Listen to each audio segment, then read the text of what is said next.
شروع اللہ کا نام لے کر جو بڑا مہربان نہایت رحم والا ہے۔ اے پیغمبر، یقین جانو ہم نے تمہیں کھلی ہوئی فتح عطا کر دی ہے تاکہ اللہ تمہاری اگلی پچھلی تمام کوتاہیوں کو معاف کر دے اور تاکہ اپنی نعمت تم پر مکمل کر دے اور تمہیں سیدھے راستے پر لے چلے، اور تاکہ اللہ تمہاری ایسی مدد کرے جو سب پر غالب آ جائے۔ وہی ہے جس نے ایمان والوں کے دلوں میں سکینت اتار دی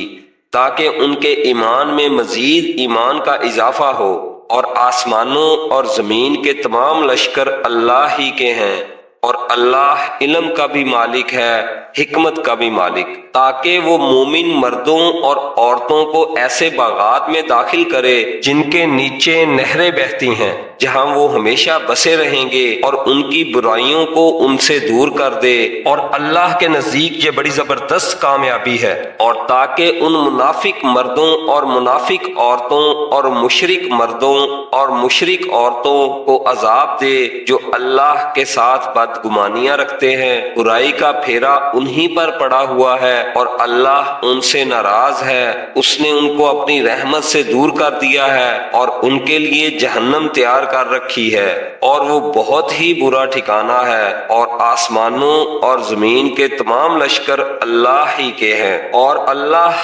اقتدار کا بھی مالک ہے، حکمت کا بھی مالک۔ اے پیغمبر، ہم نے تمہیں گواہی دینے والا، خوشخبری دینے والا اور خبردار کرنے والا بنا کر بھیجا ہے تاکہ اے لوگو تم اللہ اور اس کے رسول پر ایمان لاؤ اور اس کی مدد کرو اور اس کی تعظیم کرو، اور صبح و شام اللہ کی تسبیح کر رہے ہیں۔ اے پیغمبر، جو لوگ آپ سے بیعت کر رہے ہیں در حقیقت وہ اللہ سے بیعت کر رہے ہیں، اللہ کا ہاتھ ان کے ہاتھوں پر ہے۔ اس کے بعد جو کوئی عہد توڑے گا اس کے عہد توڑنے کا وبال اسی پر پڑے گا، اور جو کوئی اس عہد کو پورا کر لے گا جو اس نے اللہ سے کیا ہے تو اللہ اس کو زبردست ثواب عطا کرے گا۔ وہ دیہاتی جو حدیبیہ کے سفر میں پیچھے رہ گئے تھے، اب وہ تم سے ضرور یہ کہیں گے کہ ہمارے مال و دولت اور ہمارے اہل و عیال نے ہمیں مشغول کر لیا تھا، اس لیے ہمارے لیے مغفرت کی دعا کر دیجئے۔ وہ اپنی زبانوں سے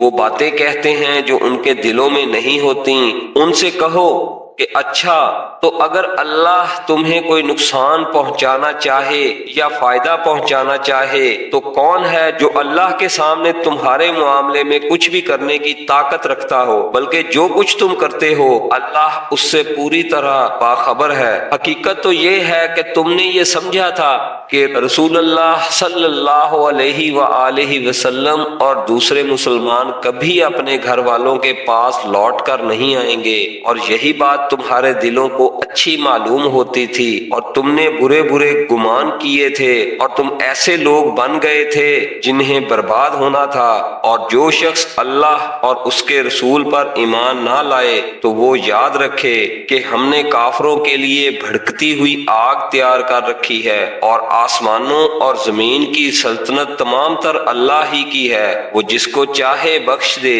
اور جس کو چاہے عذاب دے، اور اللہ بہت بخشنے والا، بہت مہربان ہے۔ مسلمانوں، جب تم غنیمت کے مال لینے کے لیے چلو گے تو یہ حدیبیہ کے سفر سے پیچھے رہنے والے تم سے کہیں گے کہ ہمیں بھی اپنے ساتھ چلنے دو۔ وہ چاہیں گے کہ اللہ کی بات کو بدل دے۔ تم کہہ دینا کہ تم ہرگز ہمارے ساتھ نہیں چلو گے، اللہ نے پہلے سے یوں ہی فرما رکھا ہے۔ اس پر وہ کہیں گے کہ دراصل آپ لوگ ہم سے حسد رکھتے ہیں۔ نہیں، بلکہ حقیقت یہ ہے کہ یہ لوگ خود ہی ایسے ہیں کہ بہت کم بات سمجھتے ہیں۔ ان پیچھے رہ جانے والے دیہاتیوں سے کہہ دینا کہ ان قریب تمہیں ایسے لوگوں کے پاس لڑنے کے لیے بلایا جائے گا جو بڑے سخت جنگجو ہوں گے کہ یا تو ان سے لڑتے رہو یا وہ اطاعت قبول کر لیں۔ اس وقت اگر تم جہاد کے اس حکم کی اطاعت کرو گے تو اللہ تمہیں اچھا اجر دے گا، اور اگر تم منہ موڑو گے جیسا کہ تم نے پہلے منہ موڑا تھا تو اللہ تمہیں دردناک عذاب دے گا۔ اندھے آدمی پر جہاد نہ کرنے کا کوئی گناہ نہیں ہے، نہ لنگڑے آدمی پر کوئی گناہ ہے اور نہ بیمار آدمی پر گناہ ہے، اور جو شخص بھی اللہ اور اس کے رسول کا کہا مانے، اللہ اس کو ایسی جنتوں میں داخل کرے گا جن کے نیچے نہریں بہتی ہوں گی، اور جو کوئی منہ موڑے گا اسے دردناک عذاب دے گا۔ یقیناً اللہ ان مومنوں سے بڑا خوش ہوا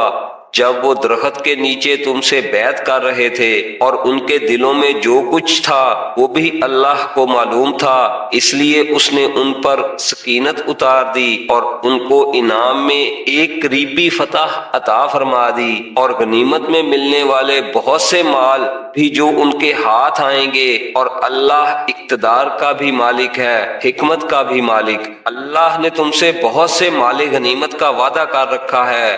جو تم حاصل کرو گے۔ اب فوری طور پر اس نے تمہیں یہ فتح دے دی ہے اور لوگوں کے ہاتھوں کو تم سے روک دیا تاکہ یہ مومنوں کے لیے ایک نشانی بن جائے اور تمہیں اللہ سیدھے راستے پر ڈال دے۔ اور ایک فتح اور بھی ہے جو ابھی تمہارے قابو میں نہیں آئی، لیکن اللہ نے اس کو اپنے احاطے میں لے رکھا ہے، اور اللہ ہر چیز پر پوری طرح قادر ہے۔ اور یہ کافر لوگ تم سے لڑتے تو یقیناً پیٹ پھیر کر بھاگ جاتے، پھر انہیں کوئی یار و مددگار بھی نہ ملتا، جیسا کہ اللہ کا یہی دستور ہے جو پہلے سے چلا آتا ہے، اور تم اللہ کے دستور میں ہرگز تبدیلی نہیں پاؤ گے۔ اور وہی اللہ ہے جس نے مکہ کی وادی میں ان کے ہاتھوں کو تم تک پہنچنے سے اور تمہارے ہاتھوں کو ان تک پہنچنے سے روک دیا، جبکہ وہ تمہیں ان پر قابو دے چکا تھا، اور جو کچھ تم کر رہے تھے اللہ اسے دیکھ رہا تھا۔ یہی لوگ تو ہیں جنہوں نے کفر اختیار کیا اور تمہیں مسجد حرام سے روکا، اور قربانی کے جانوروں کو جو ٹھہرے ہوئے کھڑے تھے اپنی جگہ پہنچنے سے روک دیا، اور اگر کچھ مسلمان مرد اور مسلمان عورتیں مکہ میں نہ ہوتی جن کے بارے میں تمہیں خبر بھی نہ ہوتی تو تم انہیں پیس ڈالو گے، اور اس کی وجہ سے بے خبری میں تم کو نقصان پہنچ جاتا، تو ہم ان کافروں سے تمہاری صلح کے بجائے جنگ کروا دیتے، لیکن ہم نے جنگ کو اس لیے روکا تاکہ اللہ جس کو چاہے اپنی رحمت میں داخل کر دے۔ البتہ اگر وہ مسلمان وہاں سے ہٹ جاتے تو ہم ان اہل مکہ میں سے جو کافر تھے انہیں دردناک سزا دیتے۔ چنانچہ جب ان کافروں نے اپنے دلوں میں اس حمیت کو جگہ دی جو جاہلیت کی حمیت تھی، تو اللہ نے اپنی طرف سے اپنے پیغمبر اور مسلمانوں پر سکینت نازل فرمائی اور ان کو تقوی کی بات پر جمائے رکھا، اور وہ اسی کے زیادہ حقدار اور اس کے اہل تھے، اور اللہ ہر چیز کو خوب جاننے والا ہے۔ حقیقت یہ ہے کہ اللہ نے اپنے رسول کو سچا خواب دکھایا ہے جو واقعے کے بالکل مطابق ہے۔ تم لوگ انشاءاللہ ضرور مسجد حرام میں اس طرح امن و امان کے ساتھ داخل ہوگے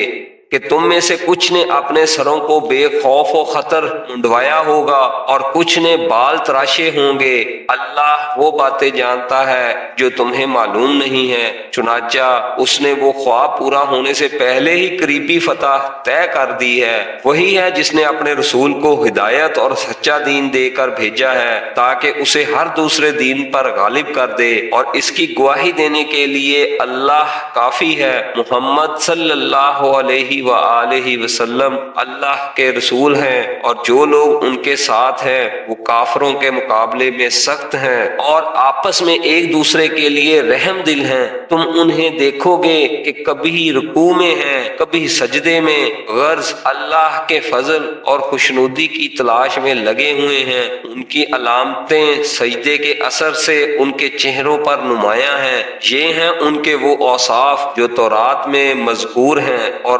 انجیل میں ان کی مثال یہ ہے کہ جیسے ایک کھیتی ہو جس نے اپنی کومپل نکالی، پھر اس کو مضبوط کیا، پھر وہ موٹی ہو گئی، پھر اپنے تنے پر اس طرح سیدھی کھڑی ہو گئی کہ کاشتکار اس سے خوش ہوتے ہیں، تاکہ اللہ ان کی اس ترقی سے کافروں کا دل جلائے۔ یہ لوگ جو ایمان لائے ہیں اور انہوں نے نیک عمل کیے ہیں، اللہ نے ان سے مغفرت اور زبردست ثواب کا وعدہ کر لیا ہے۔